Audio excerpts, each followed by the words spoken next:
भाजपचाच मुख्यमंत्री होईल आणि देवेंद्र फडणवीस यांनी जे आहे मागच्या काही वर्षामध्ये खरं तर आम्हाला वाटलं ते मागेच मुख्यमंत्री होतील, पण शिंदे साहेब झाले. त्यांनी सांगितलं मी लांब राहतो आहे, दूर राहतो आहे, परंतु पक्षानं सांगितलं नाही तुम्ही उपमुख्यमंत्री म्हणून काम करा. त्यांनी त्याही परिस्थितीमध्ये उपमुख्यमंत्री म्हणून काम केलं आणि झोकून काम केलं. पूर्णपणे जे आहे न्याय दिला आपल्या पदाला, आपल्या पक्षाला.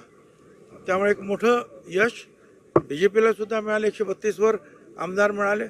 त्यामुळे त्यांचा हा जो आहे नैसर्गिक हक्क आहे असं मला वाटतं. भाजपचाच मुख्यमंत्री होईल आणि देवेंद्र फडणवीस यांनी जे आहे मागच्या काही वर्षामध्ये खरं तर आम्हाला वाटलं ते मागेच मुख्यमंत्री होतील, पण शिंदे साहेब झाले.